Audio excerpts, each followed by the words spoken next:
एक छोटी सी 8 साल की लड़की थी जिसका नाम आराध्या था।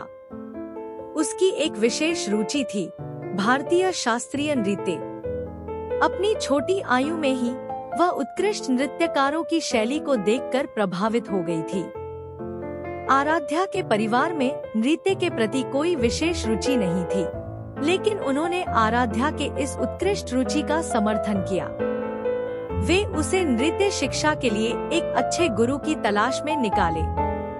आराध्या को नृत्य का प्रत्येक ताल, तालिका और अंग सीखने में बहुत मजा आता था।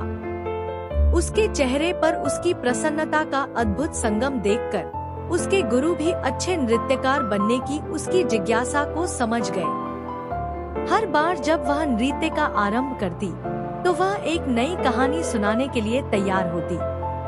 उसके नृत्य में जीवन की भरपूरता, भावनाओं का संवेदनशीलता और रागताल की मधुरता थी। धीरे धीरे आराध्या का नृत्यकार के रूप में उदय होने लगा। वह अपने प्रदर्शनों से लोगों के दिलों को छू जाती। उसका नाम छोटी छोटी स्थानीय प्रतियोगिताओं में अब पहचान बनने लगा था। एक दिन आराध्या का सपना पूरा हुआ। उसकी गुरु ने उसे एक महान नृत्य सम्मेलन में भाग लेने का मौका दिया। उस लम्हे में उसका हृदय उत्साह से भरा हुआ था। सम्मेलन में जब आराध्या ने अपने नृत्य की शुरुआत की, तो पूरे मंच पर एक गहरा स्थिरता छा गया। उसके नृत्य ने सभी को आकर्षित किया और उसे सम्मान और प्रशंसा से भरा हुआ मिला। उस दिन के बाद आराध्या का सम्मान और उत्साह नृत्य में और भी गहरा हो गया।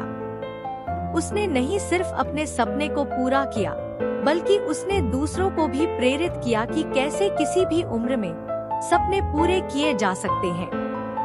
आराध्या का नृत्य नहीं सिर्फ उसकी प्रेरणा बना, बल्कि वह एक नया उत्कृष्ट स्तर भी प्राप्त कर गई। उसकी छोटी उम्र में ही उसने अपने जीवन का महत्वपूर्ण हिस्सा बना लिया।